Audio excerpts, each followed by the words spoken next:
Chain चलती रही कि अच्छा मीमांसा में ऐसा है, फिर लोगों ने उसके बारे में सोचा, उस पर और लिखा, इस तरीके से चीज़ें आगे बढ़ती रही होंगी। और आज हम लोग देखते हैं एक harmony, understanding of truth although they seem distant from each other. मतलब ये 6 की 6 फिलॉसफी में एक समानता हमें दिखती है, बजाय कि ये काफ़ी ज़्यादा एक दूसरे से भिन्न भी हैं। अब देखिए आता है द वाइज बेगर, एक और स्टोरी हमें बताई जाती है। तो एक स्टोरी है वाइज बेगर की। एक बेगर, ये कहाँ से हम लोगों को मिलती है, ये कहानी उपनिषद से मिलती है, चंडोग्य उपनिषद से। ठीक है, तो इसमें क्या था, एक ये शौनका और अभी प्रातरिन, तो हम इसको एस और ए मान लेते हैं, बहुत ही टफ नाम है, स्टोरी है, सुनिए बस आप लोगों ने।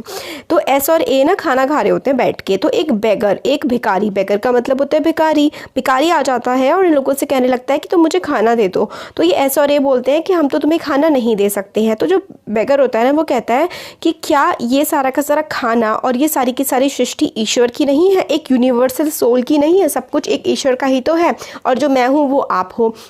तो वो लोग कहते हैं कि हाँ बिल्कुल सही बात है। तो वो कहते हैं, फिर बेगर इन दोनों से कहता है एस और ए से, तो क्या अगर आप मुझे खाना नहीं दोगे, मुझे खाना देने से मना करोगे, तो आप उस यूनिवर्सल सोल को, यूनिवर्सल सोल जो एक शक्ति हर किसी में विद्यमान है, आप उसको खाना देने से मना नहीं कर रहे हो? तो ये कहते हैं हाँ बिल्कुल सही बात है, और फिर ये खाना दे देते हैं बेगर को। तो वाइस बेगर की ये कहानी है, कुछ जितना आपके सिलेबस के लिए इतनी इंपॉर्टेंट नहीं है, बस एक कहानी बताई गई है। हाँ, तो इसमें ये बताते हैं, यहाँ से अब देखते हैं कि उपनिषद क्या है। उपनिषद में आत्मा और ब्रह्म के बारे में लिखा गया है।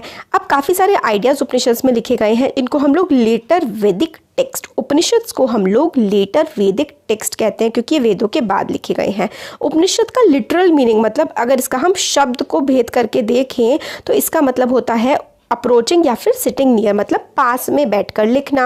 And the text contain conversations between teachers and students, और ये जो लिखा हुआ है ना, इसमें हम लोग को कन्वर्जेशंस मिलती हैं, बातचीत मिलती है टीचर के बीच में और स्टूडेंट्स के बीच में। अफन आइडियाज़ वर प्रेजेंटेड थ्रू सिंपल डायलॉग्स, और मतलब बातचीत टाइप की होती है, और डायलॉग, सिंपल से डायलॉग्स के फॉर्म में चीज़ों को समझाया जाता है। ज़्यादातर उपनिषदिक थिंकर्स जो थे ना, वो आदमी हुआ करते थे, ब्राह्मण हुआ करते थे, या तो राजा होते थे। ओकेजनली कभी कभी विमेन होती थी। अब ये इंपॉर्टेंट है, कौन सी विमेन? गार्गी, जो काफ़ी फेमस एक विमेन रही हैं, जिन्होंने काफ़ी ज़्यादा डिबेट्स वगैरह रॉयल कोर्ट्स में हमें उनके देखने के लिए मिलती हैं।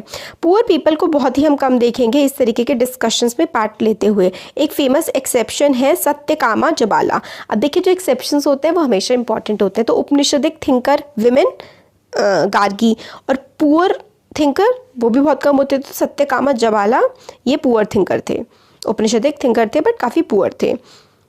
Who was named after his mother, उनकी मदर के नाम पर इनका नाम रखा गया था, स्लेव विमेन जबाली।